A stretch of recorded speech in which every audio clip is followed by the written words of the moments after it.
Assalamualaikum warahmatullahi wabarakatuh. Kita bertemu lagi dalam kuliah penalaran dan argumentasi hukum bersama saya, Ahmad Ahsin Tohari, dosen Fakultas Hukum UPN Veteran Jakarta.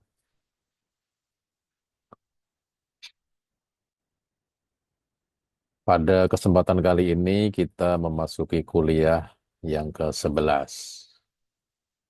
Di kuliah yang ke-11 ini, saya akan menyampaikan materi membangun argumentasi hukum, teori dan aplikasi.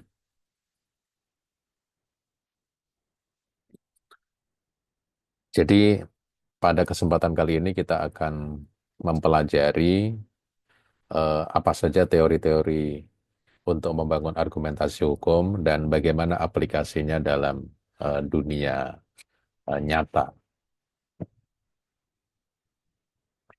Oke, sebagai pengantar kuliah, saya mau menyampaikan bahwa dalam hukum, setiap pendapat itu harus dapat dipertanggungjawabkan secara rasional dan normatif.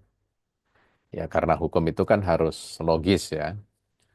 Normatif juga ada ketentuannya, tidak bisa asbun atau asal bunyi, ada kerangka-kerangka tertentu yang harus dipatuhi. Nah, oleh karena itu argumentasi hukum menjadi instrumen utama dalam membangun, menilai, dan mengkritik suatu putusan atau pendapat hukum tertentu. Jadi ini fungsinya argumentasi hukum ya.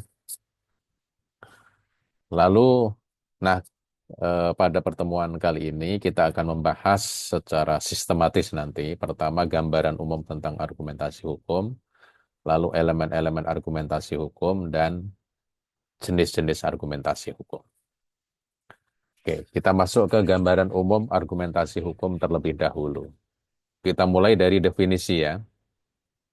Argumentasi hukum adalah proses penalaran rasional dan sistematis yang digunakan untuk menyusun, mendukung, atau menambah suatu posisi hukum dengan merujuk pada norma, asas, fakta, dan prinsip-prinsip hukum. Jadi sekali lagi, argumentasi hukum ini adalah proses penalaran rasional dan sistematis.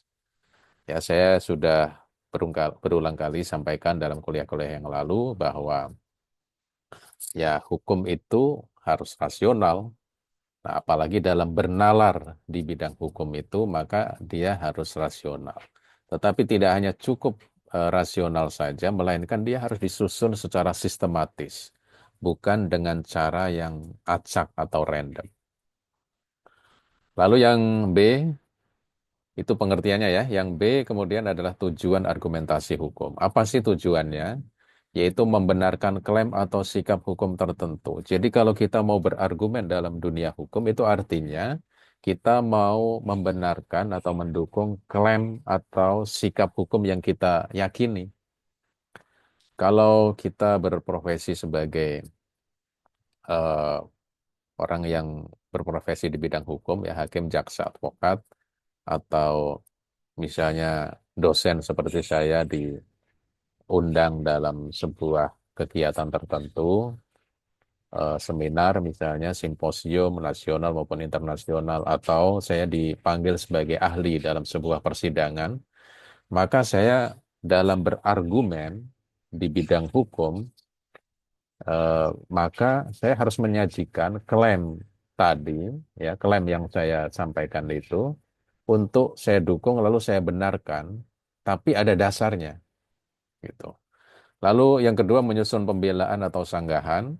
Yang ketiga mempengaruhi pengambilan atau mempengaruhi pengambil keputusan ya, yaitu bisa hakim atau pembuat kebijakan yang lain, dipengaruhi melalui argumentasi hukum yang dikemukakan.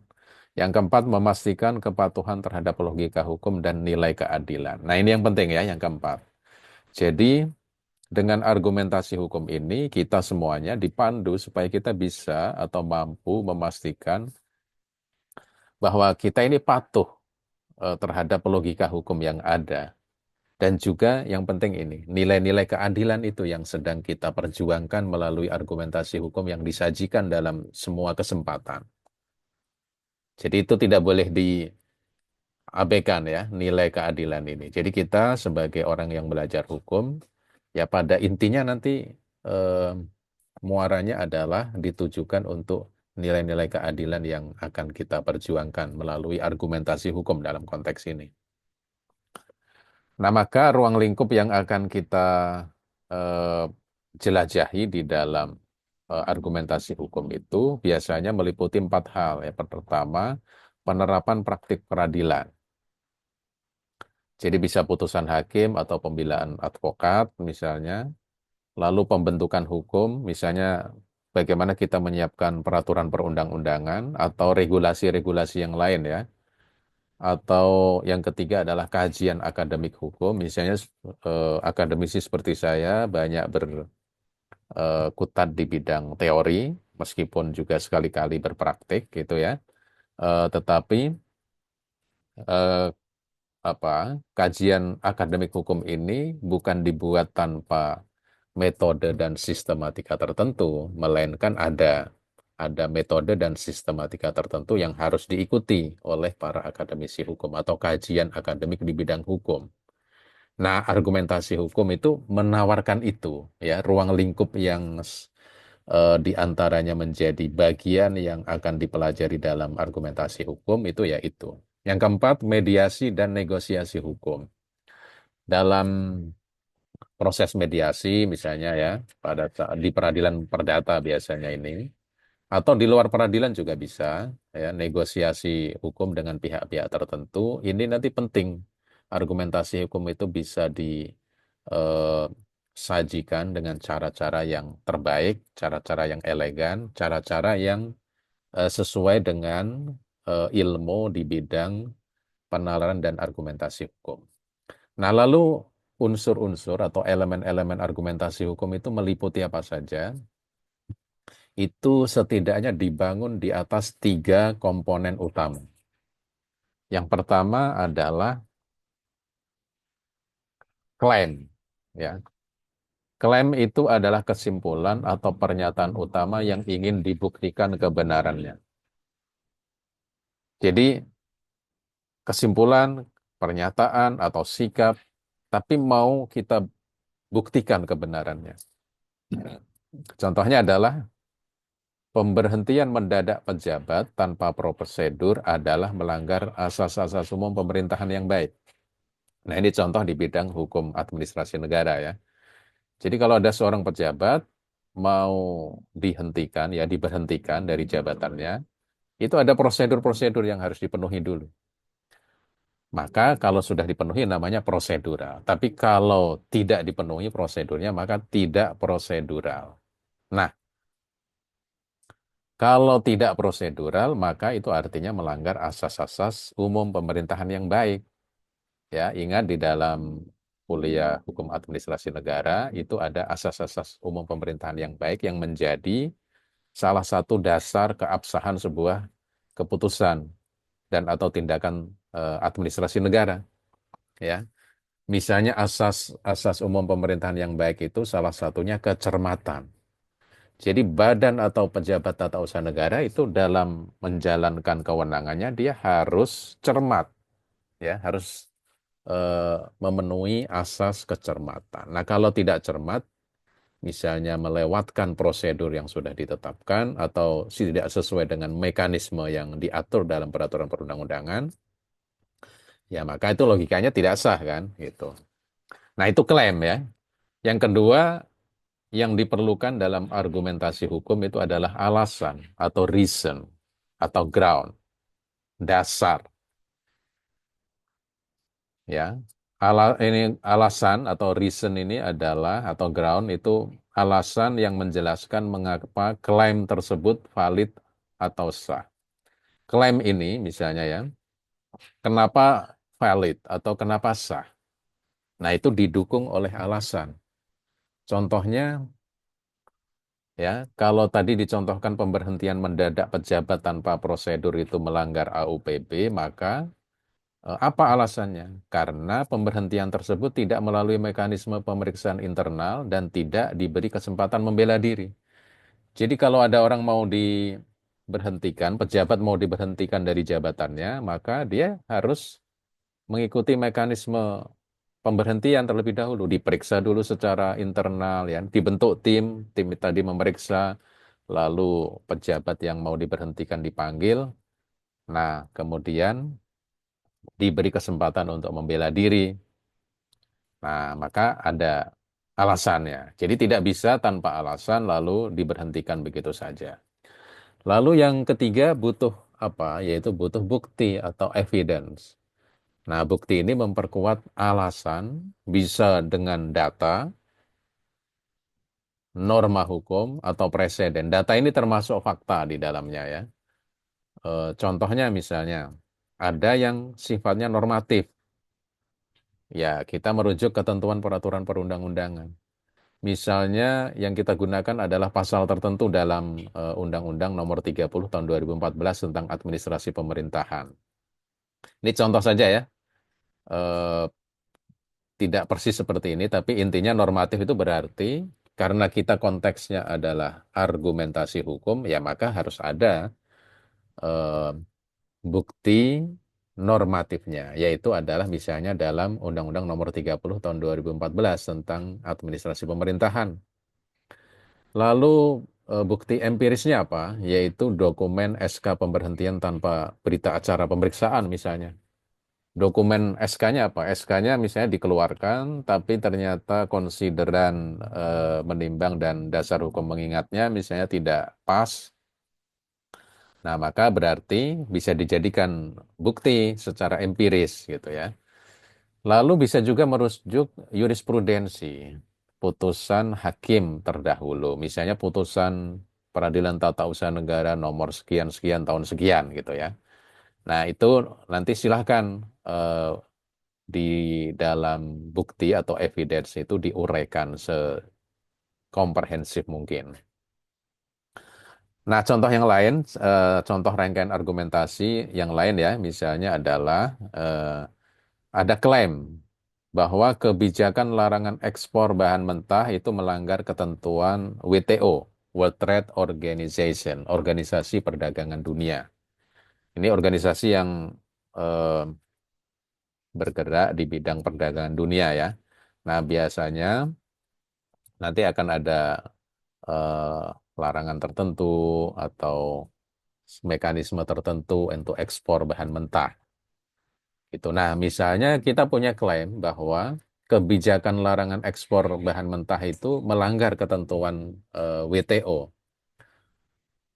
Nah, tapi apa? Klaim tersebut didukung oleh alasan apa? Misalnya karena ketentuan tersebut bersifat diskriminatif dan tidak proporsional. Ya, diskriminatif misalnya mentang-mentang karena ini dari negara berkembang, lalu dibuat aturan atau dibuat sejumlah tindakan yang diskriminatif atau berdasarkan hal-hal tertentu ya eh, yang sifatnya primordialisme, nah itu tidak diperbolehkan atau tidak proporsional ya, misalnya dianggap melanggar ketentuan yang sifatnya remeh, tapi kemudian dibalasnya adalah dengan larangan ekspor bahan mentah, nah itu tidak proporsional. Nah lalu harus didukung dengan bukti ya, harus didukung dengan bukti.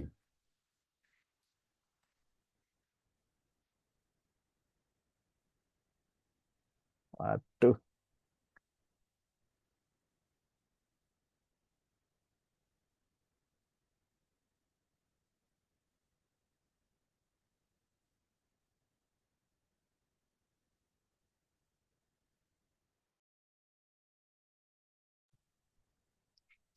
baik. Jadi harus didukung dengan bukti ya. Nah, buktinya misalnya apa? Yaitu eh, ketentuan WTO, World Trade Organization. Nah, seperti diketahui, di sana ada GATT ya, atau General Agreement on Trade and Tariff. Jadi itu perjanjian bersama atau kesepakatan bersama tentang perdagangan dan tarif. Misalnya di artikel 11. Atau ada putusan panel WTO terhadap Indonesia, misalnya di tahun 2020 pernah ada. Nah, ini bisa menjadi evidence atau bukti.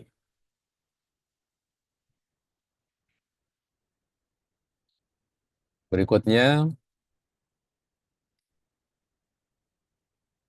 yang mau saya sampaikan adalah jenis-jenis argumentasi hukum. Nah, tentunya argumentasi hukum itu tidak tunggal ya, melainkan terbagi menurut sumber dan pendekatannya. Pertama ada argumentasi faktual atau factual argument, yaitu argumentasi yang didasarkan pada data, termasuk fakta di bawahnya ya, apa di dalamnya ya. Kemudian ada peristiwa dan bukti-bukti empiris. Nah, itu argumentasi fakta. Yang kedua, digunakan untuk membangun dasar kejadian yang mendasari penerapan hukum. Ya, contohnya misalnya rekaman CCTV, keterangan saksi, keterangan ahli, hasil visum, dan lain-lain, itu merupakan argumentasi yang didasarkan pada data, fakta, atau bukti-bukti empiris. Nah, biasanya ini kalau dalam perkara pidana, ya, perkara perdata, perkara administrasi negara, nah ini akan banyak berbicara nanti, ya, aspek argumentasi faktual ini. Yang kedua adalah argumentasi normatif, normatif argument, yaitu argumen yang didasarkan pada ketentuan hukum yang berlaku. Contohnya apa? Peraturan perundang-undangan, misalnya ya Undang-Undang Dasar, kemudian TAP MPR, undang-undang, peraturan pemerintah pengganti undang-undang, setelah undang-undang tadi undang-undang garis miring peraturan pemerintah pengganti undang-undang ya atau Perpu, peraturan pemerintah, peraturan presiden, peraturan daerah provinsi, peraturan daerah kabupaten kota dan jenis dan hierarki peraturan perundang-undangan yang lain ya yang dikenal di dalam peraturan perundang-undangan di Indonesia. Jadi itu. Kemudian ada jurisprudensi, putusan-putusan hakim terdahulu. Putusan MK misalnya banyak dirujuk atau putusan Mahkamah Agung ya yang sudah ingkrah misalnya atau putusan peradilan di bawahnya tapi sudah ingkrah juga. Nah, itu banyak dijadikan sumber hukum juga. Lalu asas-asas hukum ya, asas-asas hukum misalnya seperti nullum delictum, nulla punna, sine previa lege punale, kemudian pacta sunt servanda dan seterusnya. Lalu doktrin, pendapat para ahli di bidang ilmu hukum misalnya, itu juga bisa menjadi argumentasi normatif. Dan itu sangat diperlukan. Misalnya kalau dalam hukum perdata itu pendapat-pendapatnya Yahya Harahap itu sering dipakai. Dalam hukum pidana pendapat-pendapatnya Andi Hamzah sering dipakai. Dalam hukum tata negara pendapat-pendapatnya Jimli As-Siddiqi sering dipakai. Nah, jadi itu bisa digunakan sebagai argumentasi normatif. Yang ketiga, argumentasi kebijakan atau policy argument. Nah, ini adalah argumentasi, oke, ini ya, contoh, saya kembali ke contoh ini dulu, saya belum sampaikan tadi, yaitu mengutip pasal dalam UUD 45, KUHP, atau undang-undang khusus, mengutip pendapat para ahli, mengutip buku-bukunya para ahli, gitu ya, yang terpercaya. Kalau argumentasi kebijakan, ini adalah argumentasi yang didasarkan pada pertimbangan rasional demi kepentingan umum, misalnya. Eh, misalnya bahwa kita punya posisi tertentu, lalu kita menganggap bahwa kepentingan umum ini adalah aspek yang paling penting untuk dilindungi. Nah, kita menggunakan argumen kepentingan umum itu namanya adalah bagian dari jenis argumentasi hukum berupa argumentasi kebijakan. Yang kedua, efisiensi. Hukum itu harus efisien. Maka atas nama efisiensi, kita bisa memperkuat klaim kita terhadap posisi hukum tertentu. Atau keadilan sosial, social justice ya. Kebutuhan reformasi hukum. Nah, ini juga menjadi aspek-aspek penting dalam policy argument. Nah, biasanya argumentasi kebijakan ini digunakan dalam perdebatan legislasi, perdebatan legislasi ya, perdebatan pembentukan undang-undang di parlemen misalnya. Misalnya RUU KUHP dulu, ketika pasal-pasal tertentu diperdebatkan, bisa jadi aspek kepentingan umum yang ditonjolkan. Aspek efisiensi misalnya, apa iya orang yang melakukan tindak pidana kecil, misalnya mengutil minuman di minimarket, lalu ya harus diproses hukum dan proses hukumnya bisa panjang. Nah, itu tidak efisien. Nah, padahal kita mau memperjuangkan nilai-nilai efisiensi ini, misalnya begitu ya. Atau keadilan sosial, atau kebutuhan reformasi hukum. Nah, ini menjadi aspek yang penting untuk menjadi salah satu dari sekian banyak argumentasi yang tersedia dalam argumentasi hukum. Contohnya ya, ini pemidanaan pengguna narkoba sebaiknya diganti dengan rehabilitasi karena lebih manusiawi dan efektif menekan angka residivisme. Kalau pengguna user narkoba, drug user itu karena dia sebenarnya korban posisinya gitu ya. Sebaiknya ya pidananya diganti dengan rehabilitasi saja. Kalau dia dihukum itu artinya menggunakan instrumen penegakan hukum, ada penegak-penegak hukum di sana, lalu dia terakhirnya dipidana, dijebloskan ke dalam penjara, dia harus diurus oleh negara, makan, minum, dan seterusnya, kesehatannya juga, maka ya hal ini tidak efisien, tidak efektif juga untuk menekan angka residivisme atau pengulangan kembali ya, tindak pidana. Oke, nah yang kelima ada hal-hal lain yang juga perlu diperhatikan dalam argumentasi hukum ya. Misalnya yang pertama struktur formal dan strategi argumentasi hukum. Yaitu satu menggunakan pola deduktif, induktif, dan analogis dalam menyusun argumentasi hukum. Nanti dipilih, silahkan dipilih sendiri. Ya, struktur formal dan strategi argumentasi hukum itu bisa menggunakan pola-pola tertentu. Misalnya, saya mau pilih deduktif, mau pilih induktif, mau pilih analogis. Ya, itu silahkan saja. Yang penting ada struktur formalnya. Lalu bisa memanfaatkan silogisme hukum, ya, misalnya ada premis mayor, premis minor, kemudian ada konklusi seperti yang sudah saya sampaikan sebelumnya. Atau bisa juga menggunakan antimem. Nah, antimem ini apa? Nanti saya jelaskan ya di slide berikutnya. Lalu bisa juga struktur Tolmin. Struktur Tolmin ini apa? Nanti saya jelaskan karena ini agak panjang nanti. Jadi saya secara khusus ingin memberikan pemahaman kepada semuanya mahasiswa untuk bisa menguasai juga mengenai antimem dan struktur Tolmin ini. Nanti di akhir perkuliahan ini saya akan menyampaikan dua hal ini ya. Untuk menata argumen secara logis dan fungsional. Lalu yang kedua adalah konteks dan situasi argumentatif. Penjelasannya bagaimana? Argumentasi hukum dalam konteks litigasi. Nah, ini penting. Jadi kita mengenali konteksnya itu penting.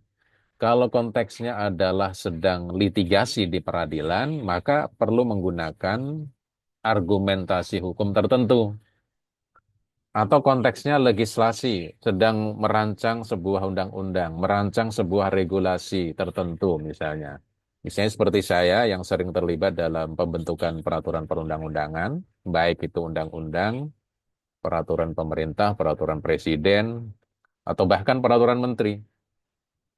Nah, maka saya akan menggunakan argumentasi hukum tertentu untuk memperkuat posisi hukum saya, itu ya.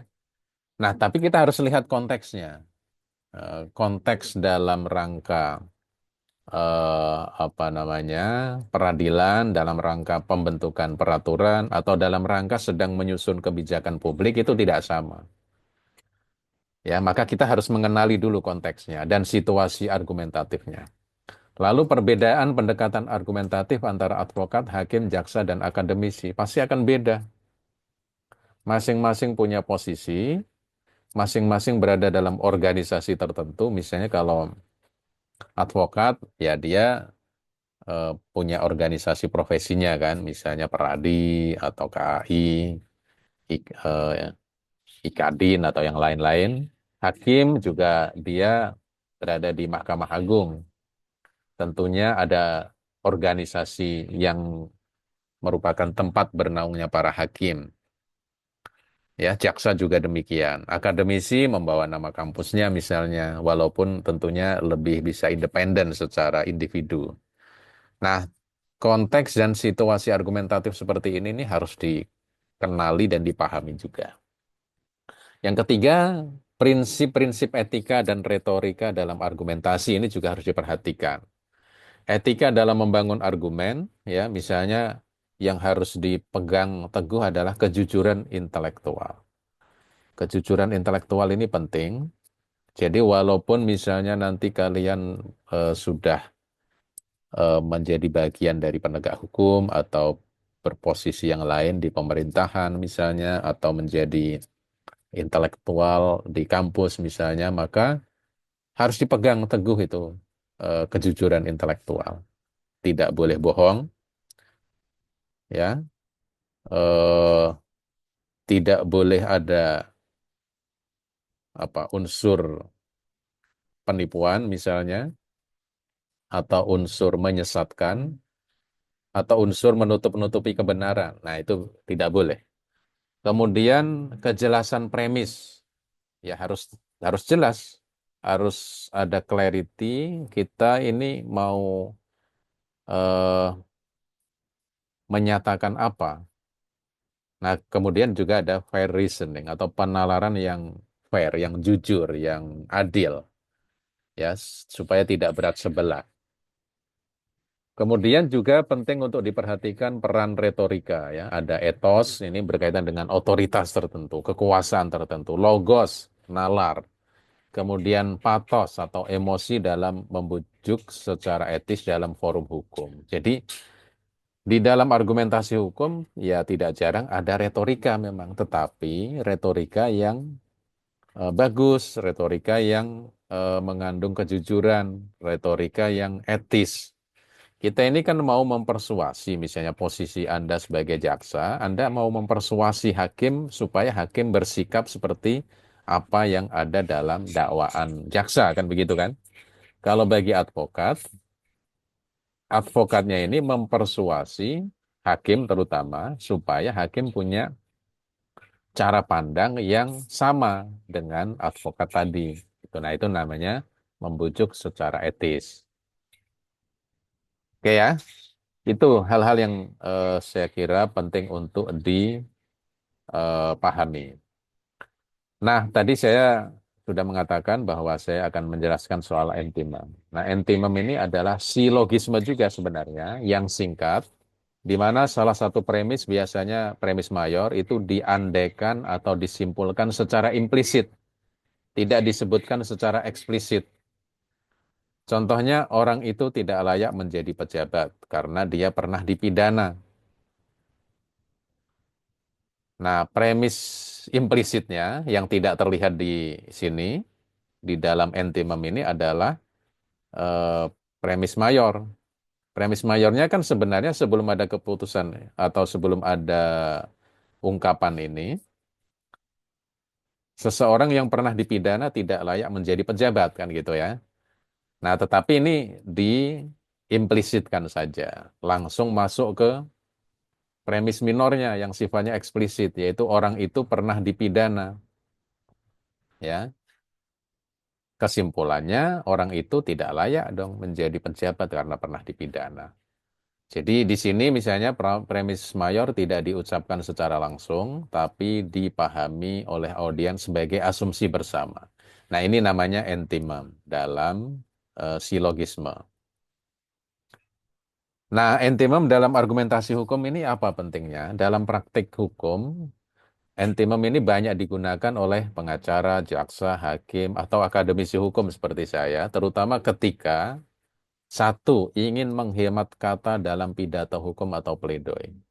Saya misalnya kalau diundang dalam kuliah-kuliah umum, diundang sebagai narasumber misalnya ya di berbagai instansi pemerintah, ya saya kadangkala akan menggunakan teknik entimem ini dalam silogisme ya atau dalam argumentasi hukum.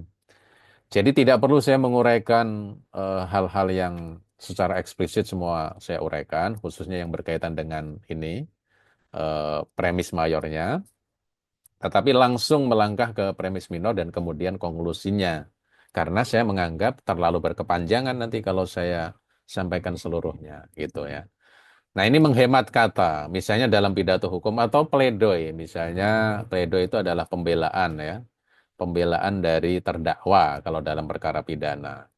Jadi misalnya bisa dibacakan sendiri oleh terdakwa atau dibacakan oleh penasihat hukumnya. Lalu mengandalkan nilai umum yang disepakati, misalnya keadilan, kepatutan, atau asas hukum. Dalam antimem ini sebenarnya yang ingin ditonjolkan itu adalah kita mau mengandalkan nilai umum yang disepakati. Keadilan, ya siapa yang tidak sepakat ya dengan keadilan itu kan satu prinsip, asas yang dipegang teguh oleh siapapun. Tidak hanya di dunia hukum, seluruh aspek kehidupan manusia itu salah satu nilai umum yang disepakati yang bersifat universal itu adalah keadilan. Maka hati nurani kita akan menolak ketika ada sesuatu yang tidak adil. Gitu. Nah itu eh, kalau kemudian saya merangkai ini, ya aspek keadilan ini menjadi sebuah argumentasi hukum. Nah dalam teknik anti-mem ini kita ini bisa diandalkan, bisa ditonjolkan menjadi sesuatu yang penting keadilan ini atau kepatutan. Ya sesuatu itu harus patut. Misalnya kebijakan-kebijakan pemerintahan itu harus patut. Patut itu artinya ya layak, diterima, acceptable, ya tidak kemudian direaksi secara negatif karena dianggap melanggar kepatutan misalnya. Atau asas-asas hukum ya, asas-asas hukum misalnya ada asas presumption of innocence, asas praduga tidak bersalah.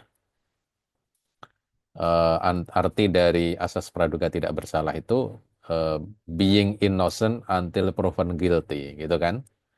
Seseorang itu dianggap tidak bersalah sampai dibuktikan kesalahannya, gitu.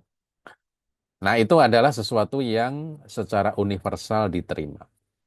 Kemudian membangun argumen yang implisit namun kuat tanpa harus menjelaskan semua struktur logisnya. Jadi kita ini kalau berpanjang lebar kadang-kadang itu tidak efektif atau kita perlu poin-poin pentingnya saja. Maka entimem ini bisa digunakan ya tanpa harus menjelaskan seluruh struktur logisnya. Oke ya. Kemudian yang berikutnya struktur Tolmin ini saya juga akan menyampaikan. Ini adalah model analisis argumentasi yang dikembangkan oleh Stephen Toulmin. Ini dari Inggris ya, filsuf Inggris. Untuk menggambarkan bagaimana argumen sebenarnya dibangun dan digunakan dalam kehidupan nyata.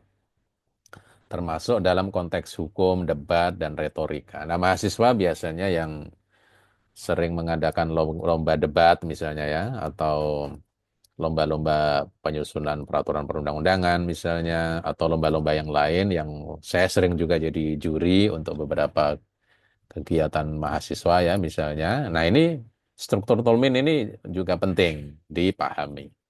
Nah, dalam argumentasi hukum, struktur Tolmin ini seperti apa? Ya, model ini sangat relevan dalam penalaran hukum karena menunjukkan bahwa argumen tidak hanya terdiri dari premis dan kesimpulan saja, tetapi juga dari dukungan, penguatan, pembatasan argumen. Jadi tidak sekedar premis mayor, premis minor, lalu konklusi yang ada dalam silogisme, tetapi harus ada dukungan, penguatan, dan juga pembatasan argumen tertentu supaya lebih efektif. Nah, apa saja itu? Nah, struktur Tolman ini ada 6 komponen. Ya, yang pertama klaim. Klaim itu sama seperti yang saya sampaikan di awal kuliah tadi, pernyataan utama atau kesimpulan yang ingin dibuktikan. Sudah punya kesimpulan nih, atau punya sikap, punya posisi yang ingin dibuktikan. Contohnya, perda tersebut yang berlaku di Kabupaten A misalnya, itu bertentangan dengan UUD 45. Itu klaimnya. Nah, tapi klaim saja kan tidak cukup ya. Lalu harus ada grounds atau dasar atau alasannya apa? Bukti atau data yang digunakan untuk mendukung klaim tersebut apa? Contohnya misalnya karena perda itu membatasi kebebasan beragama warga. Misalnya ada perda tapi isinya itu kebebasan beragama menjadi ditekan ya sehingga tidak bisa bebas orang itu dalam menjalankan agamanya. Nah, lalu yang ketiga, struktur tolmin itu adalah warren.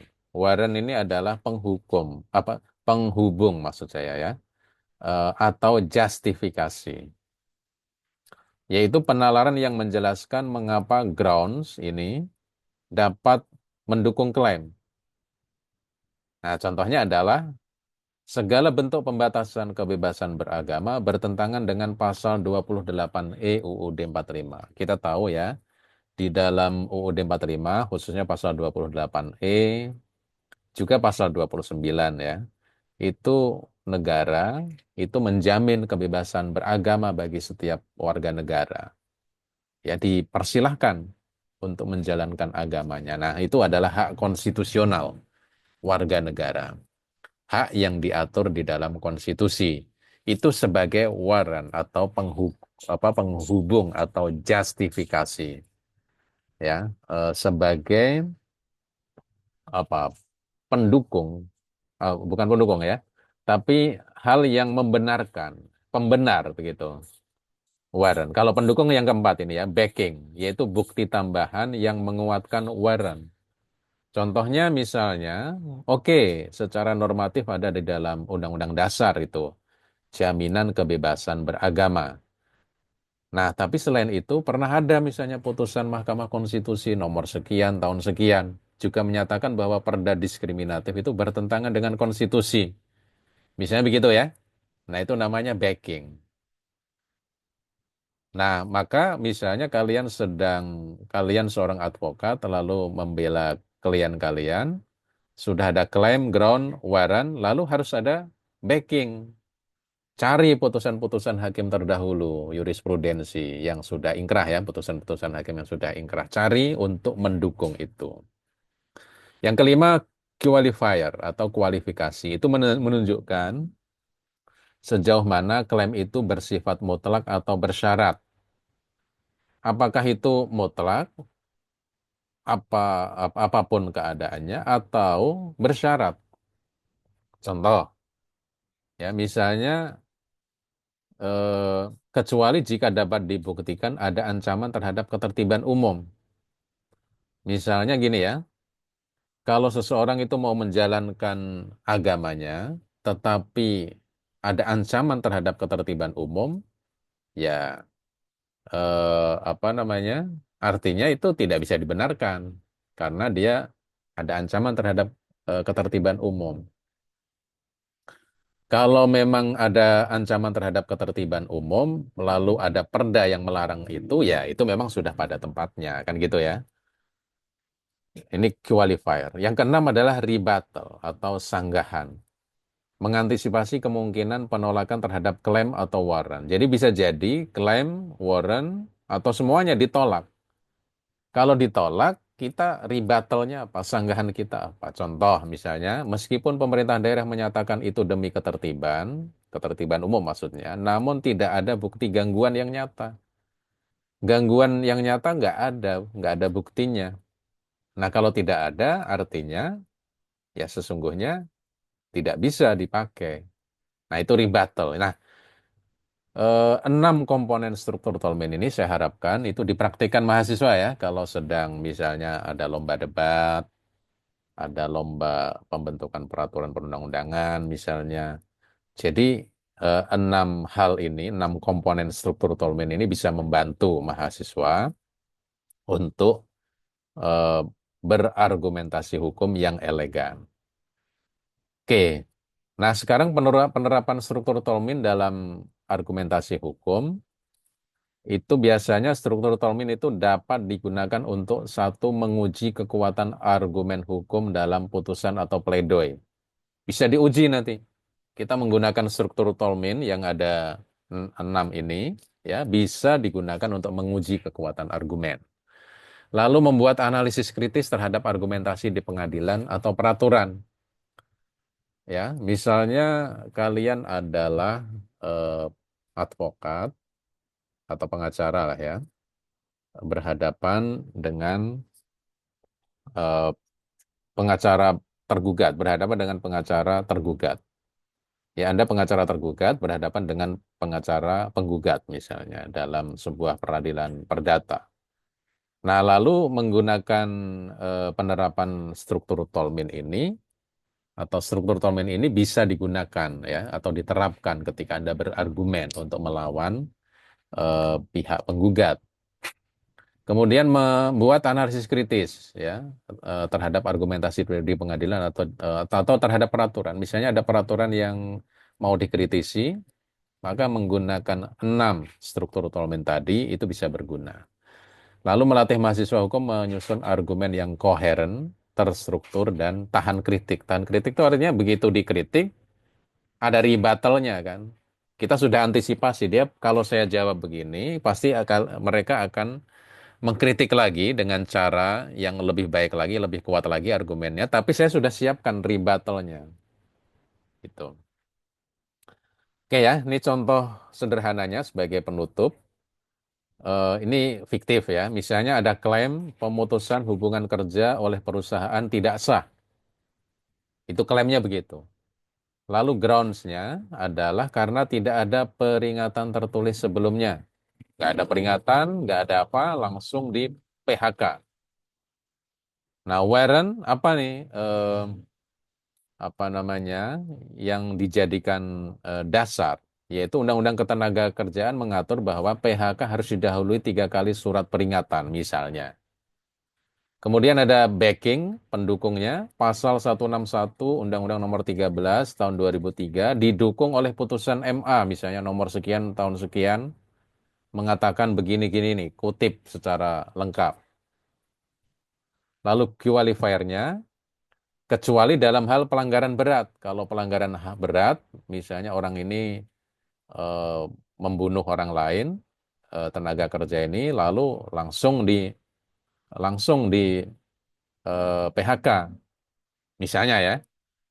Nah, tapi ada rebuttal, tidak ditemukan pelanggaran berat dalam laporan HRD perusahaan ini, Human Resources and Development ya, Human Resources and Development. Itu eh, bidang SDM di perusahaan. Tidak ditemukan kok pelanggaran beratnya, tapi main PHK saja, misalnya seperti itu. Nah, inilah contoh ya, 6 eh, struktur Tolmin yang saya kira akan berguna dalam argumentasi hukum. Demikian kuliah pada kesempatan kali ini. Terima kasih. Saya tutup ya. Wallahul muwaffiq ila aqwamit thoriq. Wassalamualaikum warahmatullahi wabarakatuh. Terima kasih.